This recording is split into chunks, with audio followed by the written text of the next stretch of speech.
वरहमतुल्लाहि वबरकातुहू। मैं एडवोकेट सैयद गयासुद्दीन आप सभी का खैर मकदम करता हूँ। पहला joint reading session on Sudhir committee.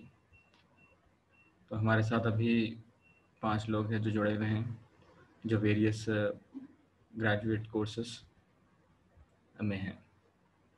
तो पहले हम आपस में डिस्कस कर लेते हैं कि आप लोगों ने इसमें से कितना हिस्सा पढ़ा है और how do you feel that.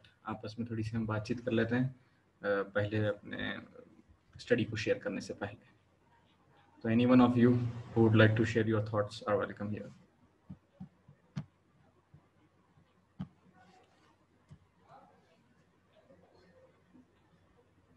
Am I audible to everyone?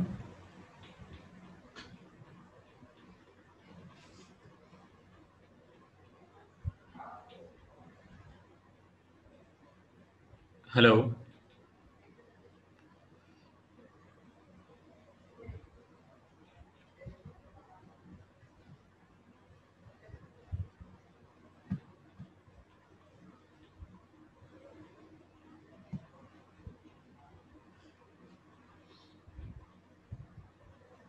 Yeah, please respond to me.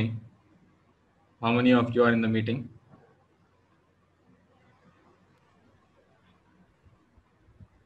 Ji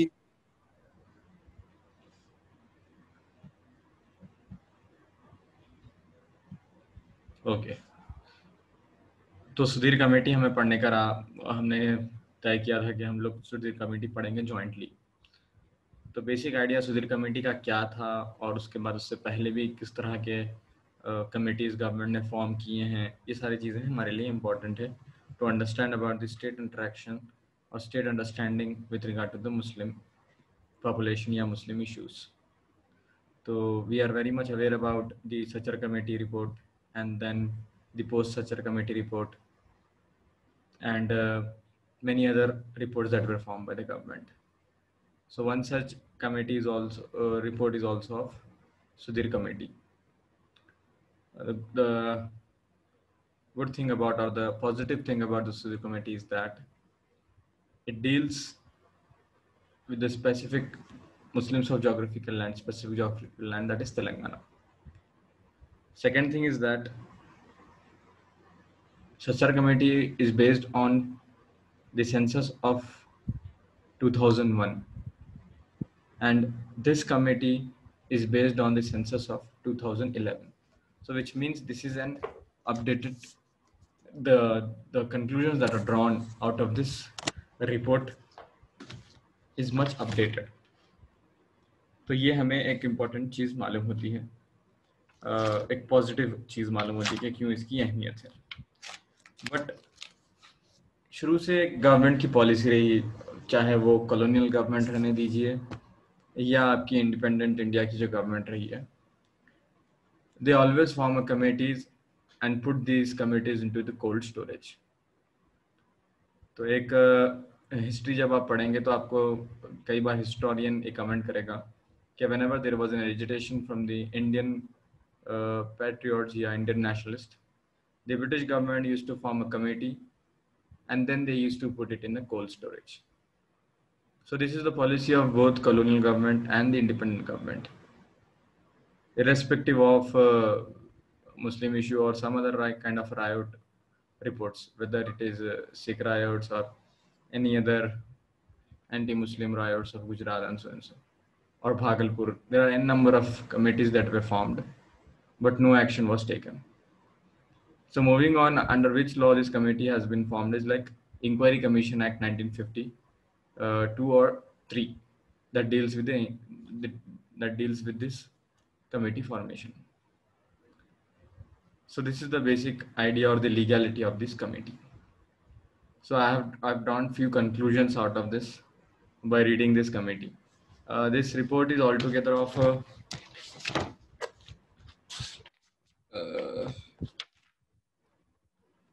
around 275 pages. So I'm having the both hard copy and also soft copy with me of this Sudhir committee. So there are various, the official name of this committee is this: Socio-Economic and Educational Conditions of Muslim Government of Telangana. report of inquiry of commissions, socio-economic and educational conditions. So just I will give you the brief idea about the committee or the how many chapters are there in this committee. First is introduction, then demographic profile is there. Then chapter 3 is educational status. Fourth is health issues and living conditions. Fifth is economic conditions, access to credit and financial inclusions. Yep, this is the most important thing.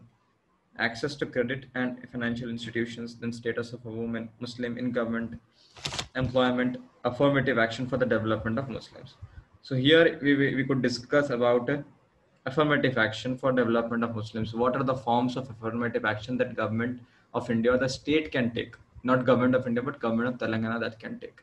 Affirmative action is like a positive action that the state government can take, a kind of favoritism that state can do towards a specific community. Then public hearing and representation. Then chapter 11 is also important with regard to the case for reservation, argument for extending this benefit to the Muslims, and major recommendations and findings.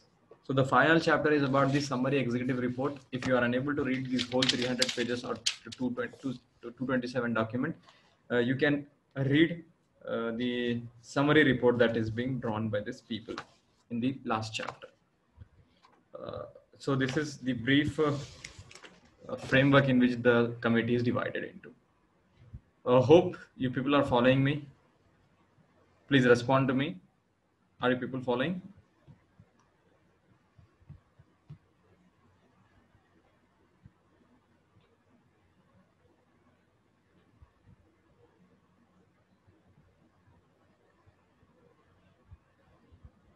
Okay, shall we move on to share what are my excerpts and what I have drawn out of this committee?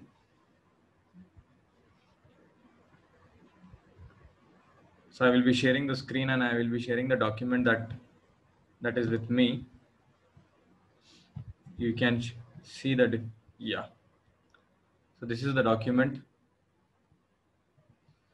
or the text summary report that I have drawn. So as I have mentioned that the first foremost thing is that this committee discusses about the demographic profile. So what is the percentage of Muslims in the society, and then yeah. So altogether there are 3 crore 51 people are there, out of which 12.6 are Muslims, that is 44.64 Muslims. So here it is important to know that 44.64 lakhs, majority of them are in Hyderabad and Nizamabad. So now here, by reading this committee, we could understand that in Telangana, the Muslims are not rural centric but urban centric. This is what this committee says. The Muslims are not rural centric but urban centric. And because the majority of the programs of the government are rural oriented, so by default, the majority of the Muslim population is out of this welfare activities or welfare schemes. This is the important conclusion that was drawn by this committee. And now moving, we will be discussing things interconnectedly. You need to interconnect that. So with regard to the reservation, see that there is a policy of reservation that is that the state gives reservation to the various communities that are socially and educationally backward. There is a reservation for scheduled tribes and scheduled caste. That is a totally different reservation which has nothing to do with OBCs, that is other backward classes. So other backward classes are given reservation under socially and educationally backward classes. So here, although Constitution of India under Article 16 sub clause 4 says that the reservation can be extended apart from SC and ST to socially and educationally backward classes. So who are these socially and educationally backward classes? So now the class is determined on the basis of caste. Nowhere the Constitution of India deals with the caste, that specific caste group should be given reservation. it says that the class should be given the reservation. So how this class is translated into the caste? So one of the criteria that was drawn by the Mandal Commission. So Mandal Commission is also an important document. If you want to really understand about it, you need to read the history of Indian politics. So Mandal Commission extended to the various OBCs, that is right now the other backward classes. It extended reservation to them to 26%. Before that, there was no reservation. So my first three paras discusses that scenario when OBCs and Muslims were on par in 1999. Muslims were on par with OBCs. But once the OBCs got the reservation under socially and educationally backward classes, they went up ahead. And Muslims, because there was no affirmative action from the state, so they could not compete with these people in the next coming decade. So here in the 1999, what happened is that the reservation was extended to these people. And now the Sachar committee also comes in the next decade, that is 2007. What it says that those Muslims which were on par with the OBCs, but right now they are far behind. So reason is that they are not supported, or there is no affirmative action to the Muslims. So why there is no affirmative action to the Muslims? It is because there is no caste in the Muslims. That's why there is no chance for getting affirmative action to Muslims. So here, where the caste is coming again, the state says that you cannot give to the reservation to the Muslims because there is no caste. But Constitution of India says that you can give reservation to the socially and educationally backward classes. So there are three tests that were drawn by the Mandal Commission, that is socially backward community, economically backward community, and educationally backward community. Altogether, there were various tests that was drawn. So the lacuna in this Mandal Commission was that it used the data of 1940. That was the last census that was conducted that recognized the caste-based census.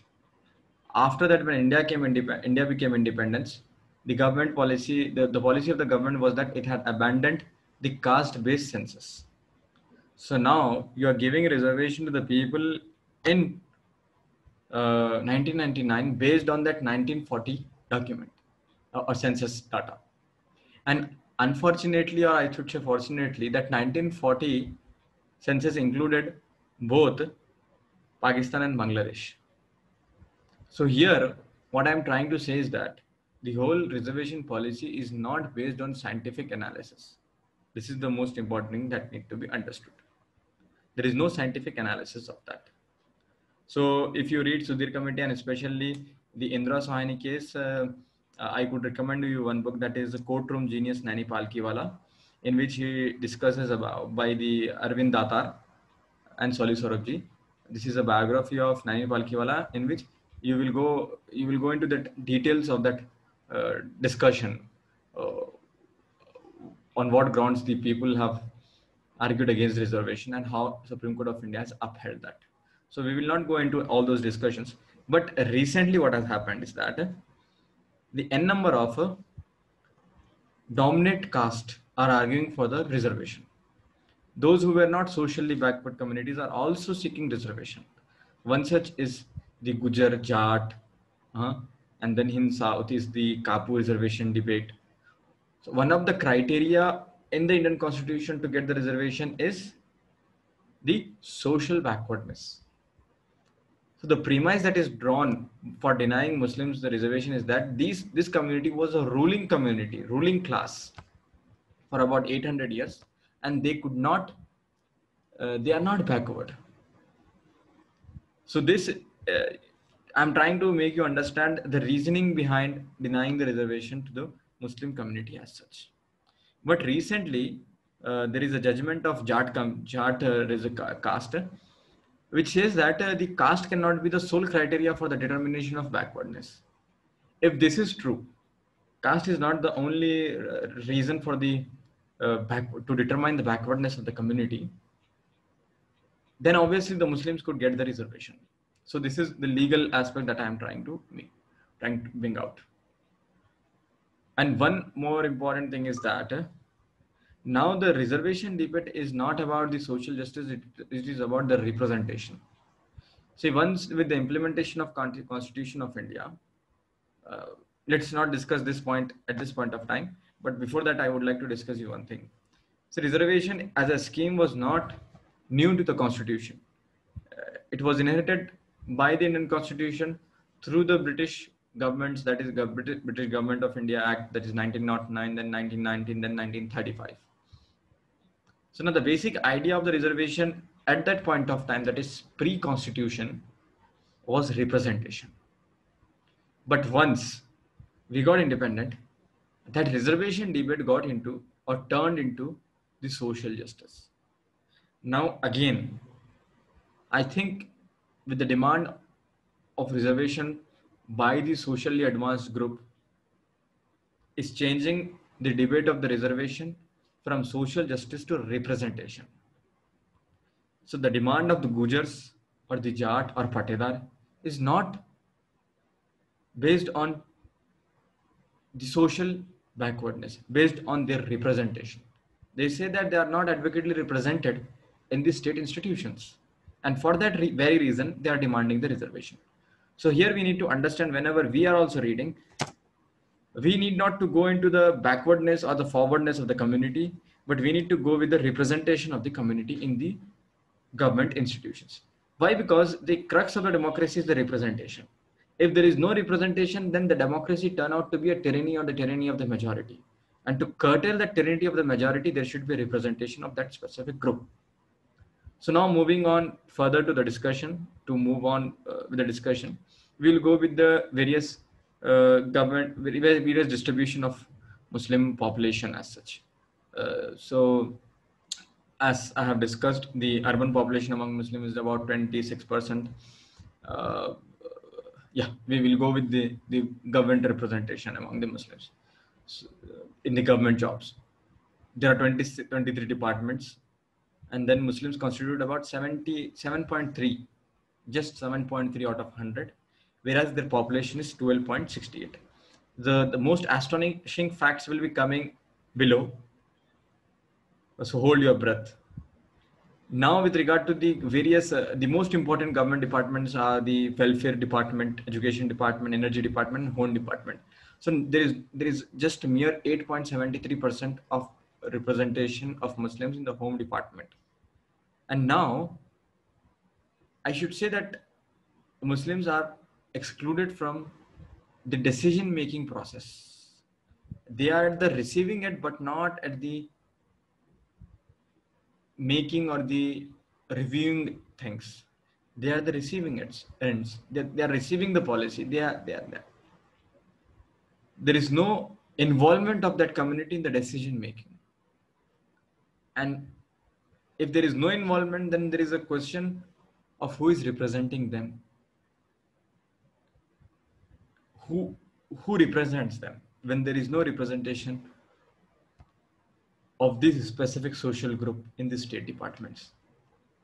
Then share of IAS and IPS and IFS. So there are 340 posts of IAS are there, of which Muslims are 2.9. Then IAS, you can read out. I need not to read it out. You can just read by yourself. So now moving on to the Telangana. In Telangana, Muslims are urban specific, and half of them are in Hyderabad and Nizamabad. So when it comes to the urban and municipal administration departments, Muslim constitute 8.84%, just 8.84% in GHMC. In urban development, and in GHMC, they are 9.52%.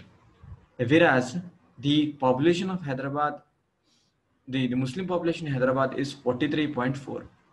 See, 43.4 Muslims are in Hyderabad, but the Hyderabad is governed by the GHMC, right? Greater Hyderabad Municipal Corporation. And now, in that, there is only 9.52%. So here, what I am trying to say is that why there is such a vast difference. if Muslims were just about 15%, then in Hyderabad, then that there was no issue with that.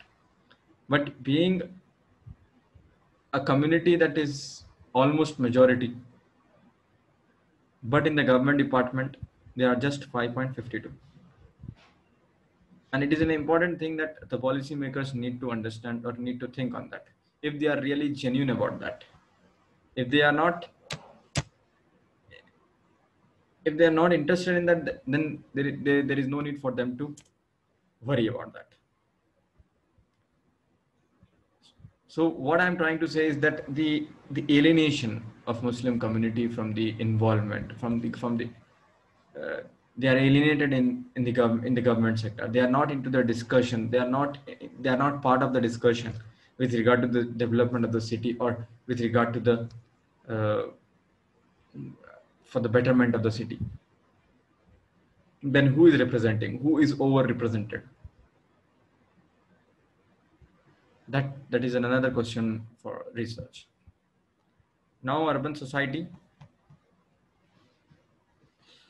Yeah. Now moving on to the Urban Finance Infrastructure Development Corporation has no Muslim employee. See, in the economics, with money matters, there is no Muslim representation. In Hyderabad Metropolitan Development Authority, only 10% Muslims. Now, when we come to the Nizamabad has 35% Muslim population, out of which only 5% are in its municipal corporation. So where they are going? What this the leftover, that is 30%, what they are doing? What kind of work they are doing?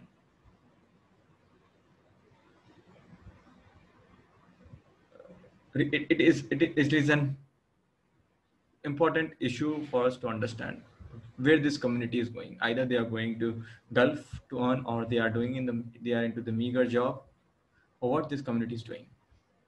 So now moving on to the gazetted post. Achha, one more thing is that even if there is 8.4% or 8.84 or 9.52% of Muslim population, but only 1.43 is in the gazetted post and other 43 are non-gazetted. What do you mean by this non-gazetted post?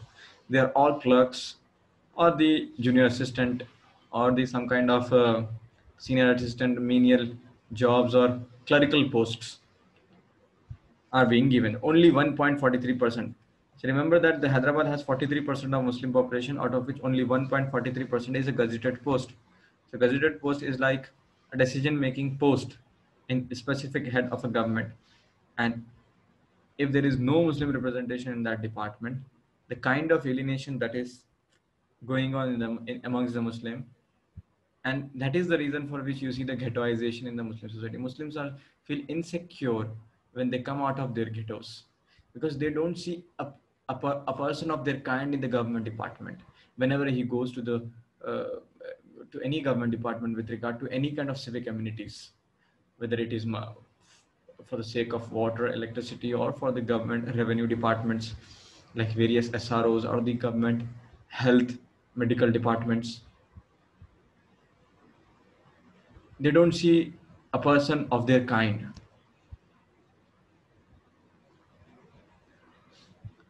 So moving on to the educational department. Education, just there is only 2% Muslim postgraduate. Only 2% of Muslims are out of 44 point some 44.56 lakhs. Only 2% are postgraduates. Now, with regard to the Osmania University, this is also a very astonishing fact. Where in Hyderabad, Muslims are 44%, but Muslims make up only 12% of the graduates in Osmania University and 6% in post-graduation. Where Muslim population is almost 44%. So dropout rate is there, and so we will not go into that. Now moving on to the budget allocation with regard to the education. This information I got through RTI. This is important. Allocation is not important, but spending is also one of the most the end process of allocation is the expenditure. If 1034 crores was allocated, 26% was spent. So finally in 2017, 1279 crores was allocated. But how much was spent? Only 587. Then 13 crores only 13 crore was spent. Now moving on, we will try to understand the government policy with regard to the SC, STs and BCs and Muslim population. So budget allocatory of Muslims, I will just read it out. The budget allocation made for for minorities who constituted more than 14% or much less when compared to the allocations made for the SC, STs and BCs. The social welfare and tribal welfare department are not only allocated funds for the development of SC, STs, but there are also sub plans for the SC, STs under which appropriate budgets are allocated for each of the 35 departments, but there is no such sub plan for minorities. So with regard by this one paragraph, you could not understand what impact it is making on the Muslim. You need to understand that what is a sub plan. Sub plan is like uh, you will not give the budget in figures but in percentage. That is what is sub plan. If the budget is of uh, some 100 crores, then you will say that 25% will be a sub plan for SCs and STs. So here discussion is not about numbers, but it is about share. Whereas when it comes to the Muslims, there is no sub plan as such. So here it is the allocation for the welfare department in Telangana. Now we will go on. We will move on to to get an idea about what Muslims need actually. The chunk of the state budget for the Muslims is allocated for educational schemes, but their social development is left behind. No poverty alleviation program, no scheme for economic development. Here you need to understand that the Muslims, with regard to the literacy rate, are equal to the other backward classes in the case of literacy rate. But when it comes to their economic position, they are poorer. They are much poorer. So government need to have an economic plan for that reason.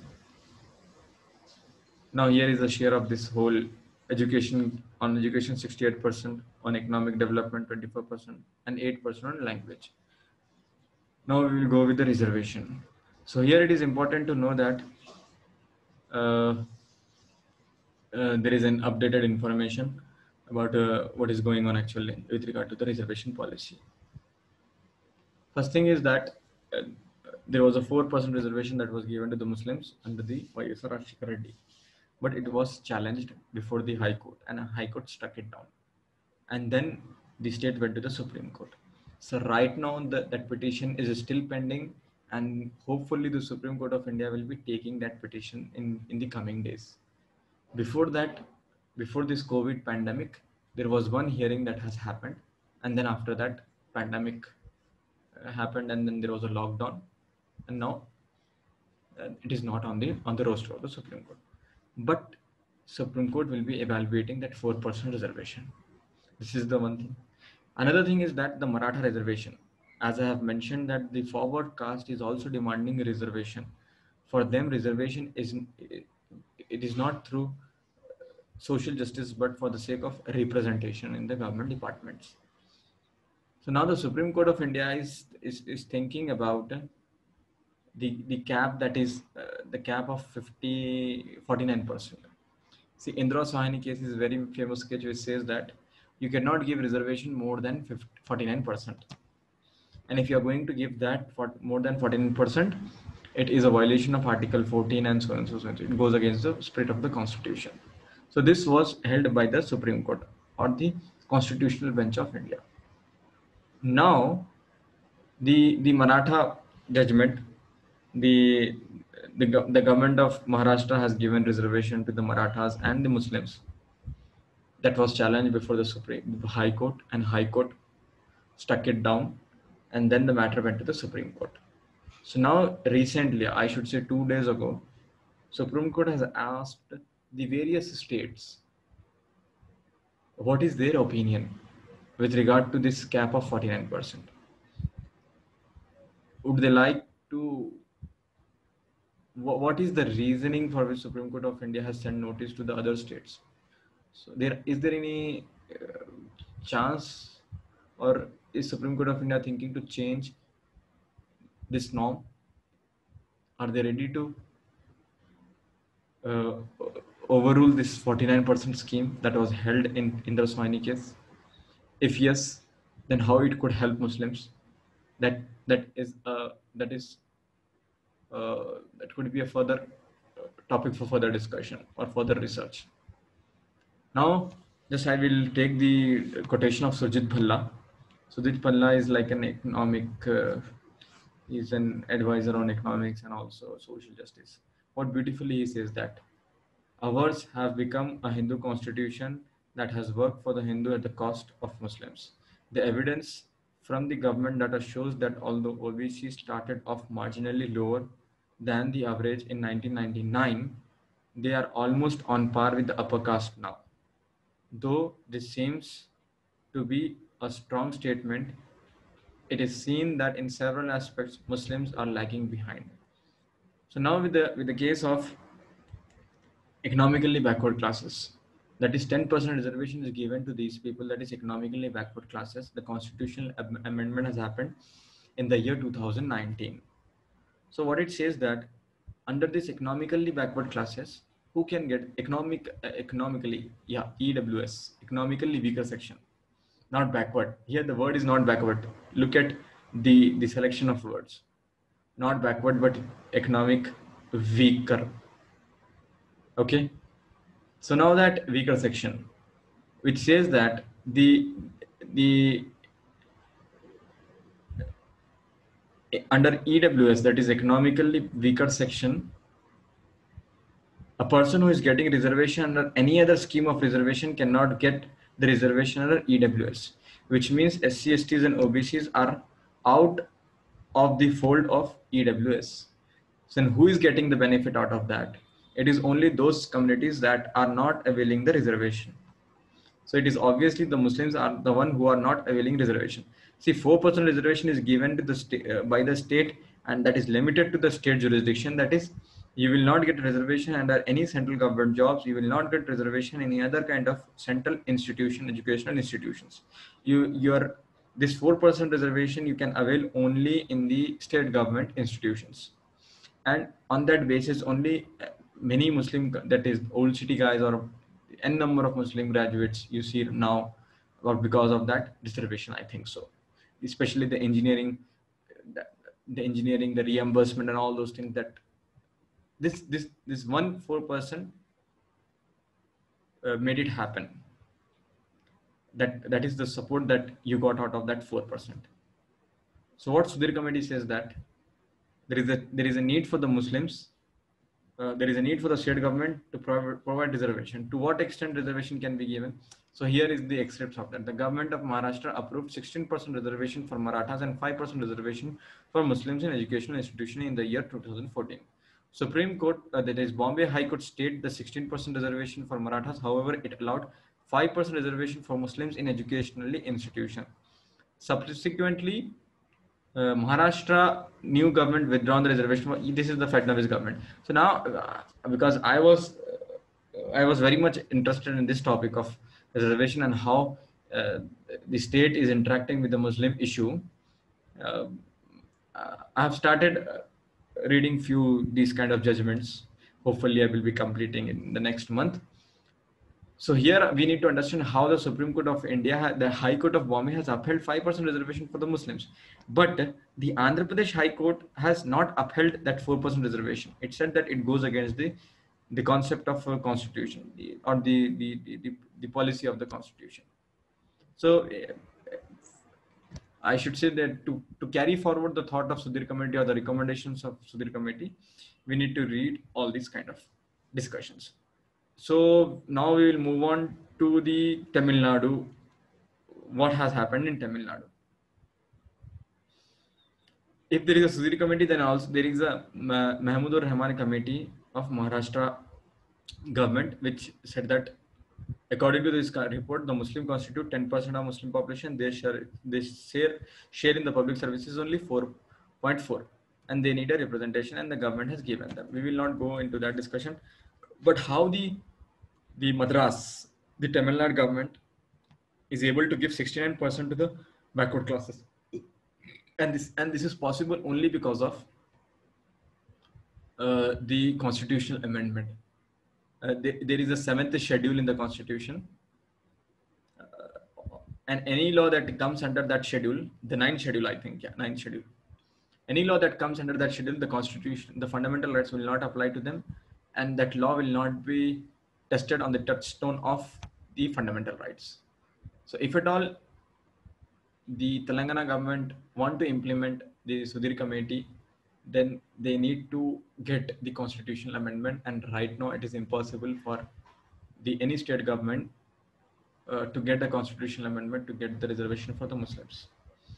So keeping aside all these kind of legal discussions, we got to know a lot about the Muslim community as such, and what are their challenges, and as such, what they are actually, what is their social status, what is their educational status, and how they are interacting with the state.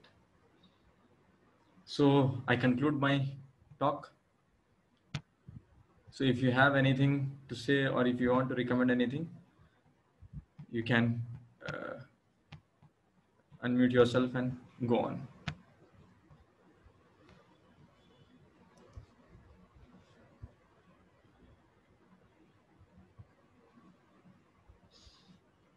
Yeah, anyone?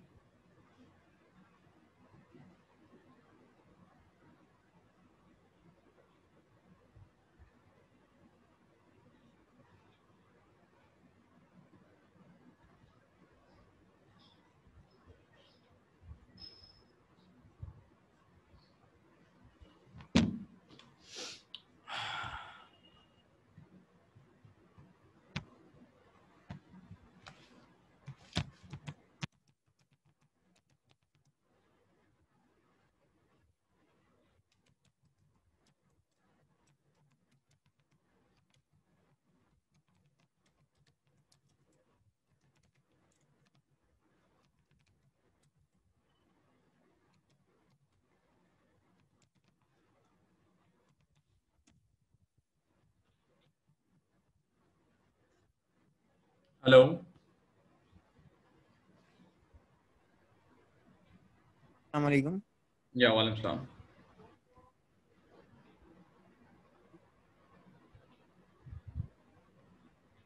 Yeah, Junaid. Please go on. Hello. Yeah, hello. You're audible. Yes. I just want to add something which I was reading a day before regarding the report of first backward classes commission. Okay. That report is also commonly called as Kaka Kaka Kakelkar. Kalelkar Commission, I think. Yes. So Kaka Kalelkar Commission. In that, it was reported that as the Muslims do not have any caste, so which Muslims should be considered for reservation, which should not be considered. So there is a report which notes that there were representatives on behalf of some Muslim organizations asking that all Muslims should be treated as backward and be given educational aid and adequate representation in government services. It would not be fair or just to list all Muslims as socially and educationally backward. Officially, Muslim do not recognize any caste. It must be said to credit of Islam that it did not compromise its position in matter of untouchables. Gradually, however, Islamic society in India succumbed to the influence of caste and lost its prestige. The racial discrimination of Mughal and Pathan, Sheikh and Sayyid has been maintained though. Without any sense of social inferiority, we have recognized this deterioration that has overcome Muslim society today and added the names of such backward communities found among them in the list of other backward classes. So this was something I got to know yesterday regarding that Sayyid and Sheikh's difference. Yes. We know that the Sheikh Muhammad can be considered in BC certificate, in caste community certificate, but those who are having Sayyid are other castes, OC. So we are not considered we cannot get those 4% reservation in Telangana government. But it was not done in any kind of social or economic statistic basis, but it was just done on the basis of racial distinction of Mughal and Pathan, Yes. which they are here mentioned that without any sense of social inferiority. There is no social inferiority nor any relation between the economic or social inferiority between these communities or these divisions, internal divisions among Muslims. So, can you clarify something regarding this? Okay. So the problem with the all these commissions with regard to the Muslims is that whenever they are trying to dissect the Muslims, they're trying to understand the present day Muslim population through the specs of the past, which is very much wrong. First thing is that you cannot understand the present population, the uh, the the sorrows and the sufferings of the community. You cannot justify that. If there is a specific relief for those people, you cannot say that you cannot avail that kind of relief because somewhere in the past you were very much happy and very much dominating. That cannot be the criteria to deny them.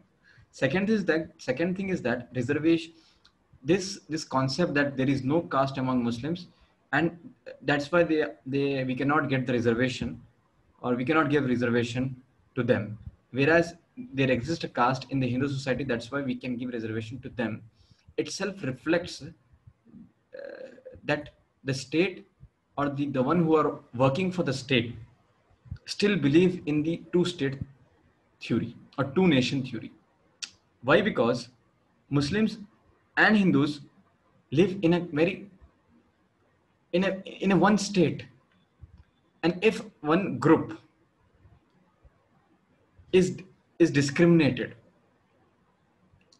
through the state or by the state, and for that reason the reservation is being given. So reservation is given against the practices of the society, against, because to to ameliorate. Just I will give an example. See, I stay in this geographical or the constituency that is known as Bahadurpura, or some kind of constituency, in which you are having an SRO, or the sub register office.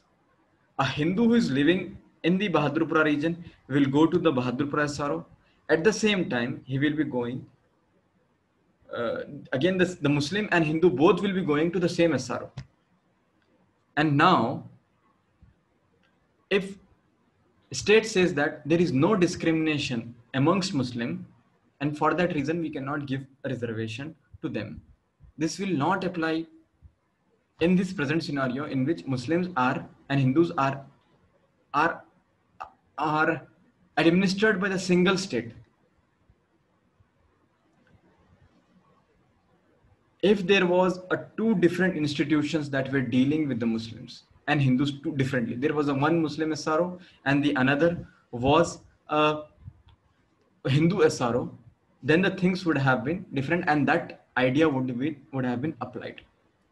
If there is an Arya Katik, or let's take an Arya Katik of the Hindu butchers. So they come under the BCB. The same people who are the butchers, but by profession they are Muslims. They come under BCE, or another some other category that is lower to the Arya Katik. So reason for, actually, if you go with the norm of that right to equality, that what is right to equality? Equal protection of law and equality before law. These are the two primary ideas on which the right to equality is based on. Just because Qurayshis are professing Islam, they could not get what the Arya Katiks are getting. So in a way, they are being discriminated because of their religious identity. What I am trying to say is that by saying that there is no caste among Muslims, that for that reason you cannot give a reservation, is not the only way of understanding or looking at the thing. It could be a one way of understanding the issue of caste and reservation. First thing. Second thing is that there exists a discrimination in the society, and the state practices the discrimination.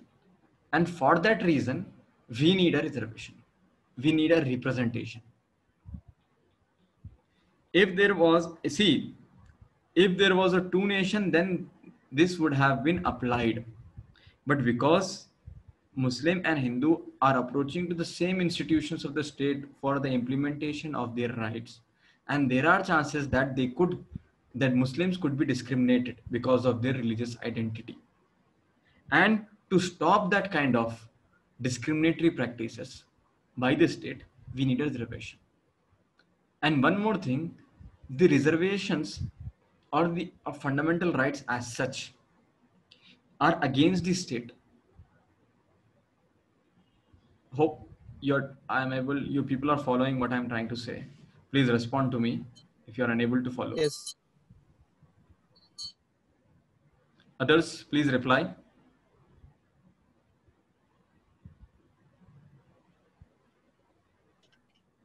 Yes, Ghayas bhai, we are listening you. So the whole debate of reservation is not that there is a discrimination in the Muslim society, or there should be there should be a discrimination amongst the Muslims, then only they can get the reservation. It is like when there is no evil in the Muslim society, you are inviting that evil to come, and then you will be giving reservation. That is not the case with the reservation with regard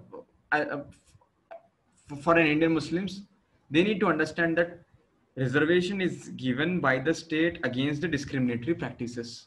No matter if there is a discrimination within the community or within that nation as such. You cannot deny a reservation to a Muslim community by saying that there is no discrimination within the community. Okay, there is no discrimination in the community, but there is a discrimination outside the community whenever that community interacts with the another community, right? Whenever it interacts with the state, with the institutions of state. At that point of time, what is the relief that person has? So let's take an example of n number of commissions that were appointed by the state whenever there was a riot. Moving on, first is the Bhagalpur, then the Bhagalpur is the most important. Then we go with the Gujarat. Nelly massacre. Nelly massacre is there. There is a very good book by the Apathy by the state, by Center for Equity Studies, that understands how the state has reacted to these atrocities, not the political parties. So let's take an example of FIR, registering an FIR for a person who is a Muslim. How difficult it is for him to register an FIR. Why it is difficult for him to register an FIR? Although the act constitutes an offense, the reason is that there is no one of his kind in that department who could understand his apathy. To check that lack of apathy, to curtail that discrimination, we need a reservation. Hope you are able to understand what I am trying to say. And in the case of Nali, if you go or the Bhagalpur massacre, the commissions, what they draw is that wherever there was a Muslim SHO, there was an FIR. But where there was no Muslim SHO or there was no Muslim personals in the police station, there was no FIR. What kind of message that these reports are giving? What kind of conclusions that we could draw? Which means that Muslims need a reservation to protect themselves from the tyranny of majority in the name of democracy. And we need to challenge this notion that because there is no discrimination within the Muslim community, that's why they are denied the reservation. This could apply to the Hindu society, but not to the Muslim society. But that doesn't mean there is no discrimination against the Muslim. There is a discrimination against Muslim because how it is difficult for a Muslim to get and register an FIR. This is the most important thing. And n number of atrocities that are being committed against this community could give you a legal ground or the political ground to seek the reservation.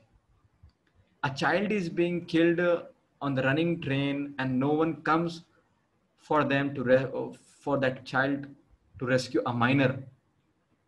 No one comes forward to rescue that person. Is this not an act of untouchability or the discrimination? What made those people not to stop? See, the one who was a perpetrator, I'm not discussing this event from that point of view, but those who were the bystanders, what made them not to act? What was the conscience, or who guides their conscience? What determines their conscience? Why don't they see the one who is being beaten brutally as one of them, that us versus they, from where it is coming? And to check that sentiment, you need a reservation, because we all are run by that one state, a state that reflects our aspirations, this one constitution. If we say that we all are running by one state, then I should, or my kind, a kind of mine should be there. If you say that institution is representative of all, if I is missing from there, then that institution is not mine. And this is alienating the Muslims further. Then reservation, I think, could be one of the ground to protect, or to to stop this kind of discrimination or alienation in the Muslims. Yeah. Anything else?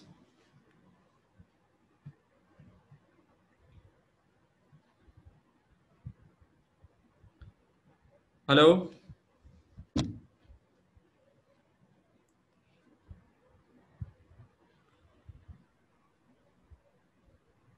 Alhamdulillah, I have got my clarification. And one more thing is that Ji. after the publication of Sachar committee report, there was a dominant political issue that of Muslim backwardness. Many Rajya Sabha MPs also requested to add Dalit Muslims for SC Act. Okay. But after 2014, this Muslim appeasement have been stopped. Yes. So One more thing is that the scheduled caste and scheduled tribes are not uh, run through the scheme of constitution that is there in the Constitution of India, although that recognizes the reservation to the Muslims. There is a one presidential order of 1950 which says that these are the following communities that are practicing Hindu religion are the scheduled caste and scheduled tribes. So now for a person to be called itself as an scheduled caste or scheduled tribe, and one more thing, for him to avail that benefit of scheduled caste that is constitutionally recognized, he has to be a Hindu. If he is not a Hindu, then he cannot avail. So now backwardness is associated with one specific religion. First thing, backwardness. Now, on what grounds the Constitution of India recognizes that backwardness is only associated with the religious identity? In a way, there is a kind of favoritism that is being allowed by the Constitution of India, the constitutional machinery, but still the Constitution of India, or the people says that in the Constitution is secular. The Constitution of India is secular, but there are exceptions to that. One exception is that it recognizes that the reservation will be given only to those castes that declare themselves to be a Hindu. Once he or she or that specific caste says that they are not Hindus, even if they are scheduled castes or coming into the backward classes, they will not get the reservation. So the reservation and that Hindu is interconnected, and that interconnection is recognized under the Constitution of India. So now if a Dalit Muslim needs to get a reservation under the Constitution of India, he has to declare himself to be a Hindu and also at the same time belongs to that caste to get that reservation. Although he may be a backward, although his group may be a backward, but his backwardness is not enough to get the reservations of scheduled caste. He has to be a Hindu, then only he qualifies to get the reservation under the Constitution of India under scheduled caste, not under other backward classes.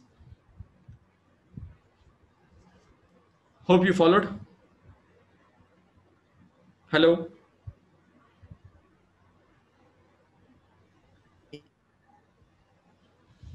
Hello, you're not audible.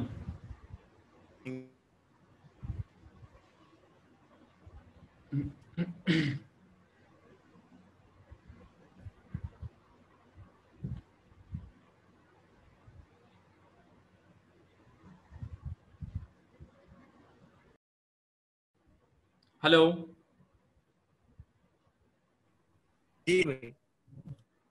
Yeah, Junaid, but just there was some internet problem.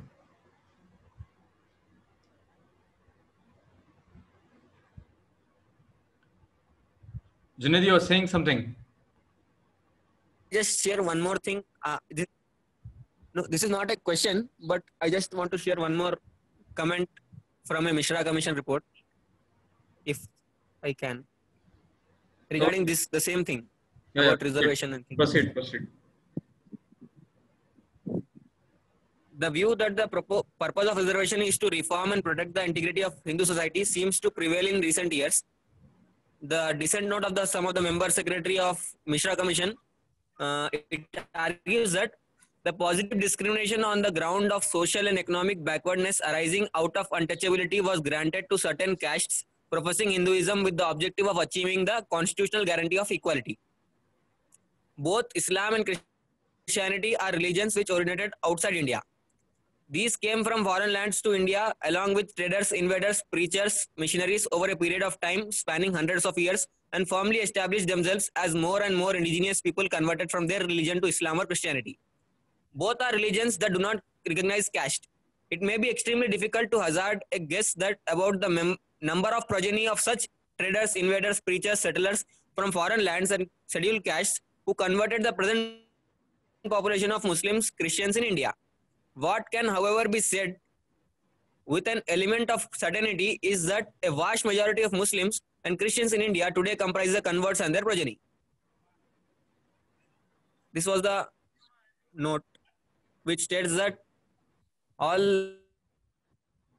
the present day Muslim community is somewhat the progeny of Dalit community. See, the problem is the problem here is not about the what has happened in the past, but if that Hindu could discriminate the Dalit, why will he not discriminate the Muslim? This is the question. Why he will not discriminate?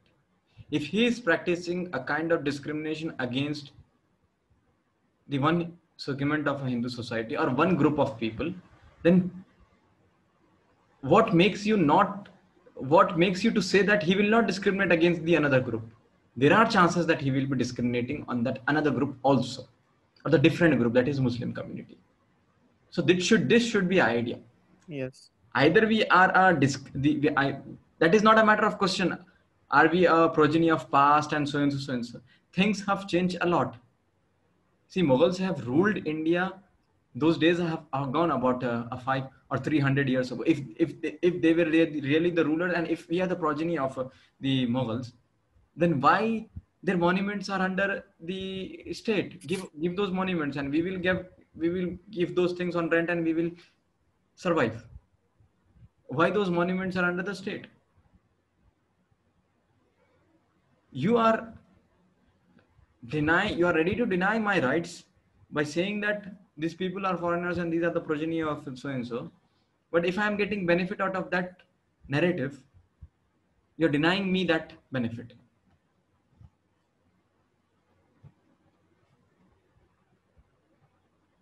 Hope I'm clear what I'm trying to say.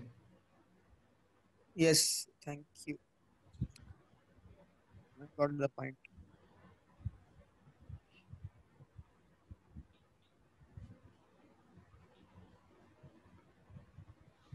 So anything else from the other participants? Any comment?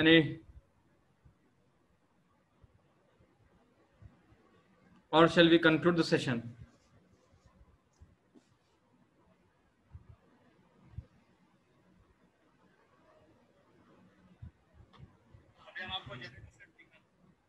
Hello?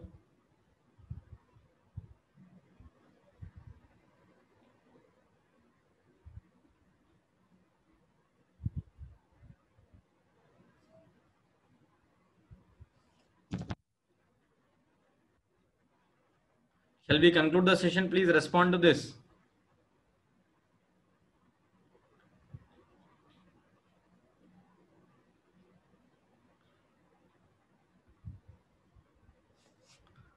Okay, we will conclude the session. Before that, just I want to say is that first thing, write about this session in the group so that others can also join and other also can get the interest, or uh, they could develop an interest on these topics. First thing. Second thing is that we are trying to invite one resource person on this issue. But before inviting them, we want our participants to be well read, and for that reason we have organized this joint reading session.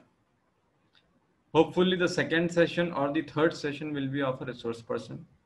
We are trying to reach out the one of the committee member of this Sujir committee, or some other person who has worked with the Government of India Act on these committees or on the Government of Telangana. So your healthy participation, your active participation is necessary for this thing to happen. Third is that we would like to write some articles on these issues. And if you people are ready to contribute as an art, as a writer, and so that our thoughts could go beyond this four wall or beyond this Zoom meeting, then we have to write on these issues a lot, so that people could know about what is our understanding about ourselves. Jazakallah khair. We conclude the session. Again, we will be meeting after 15 days. That is the 1st April or 30th March. Till then, take care. Jazakallah khair. Allah Hafiz.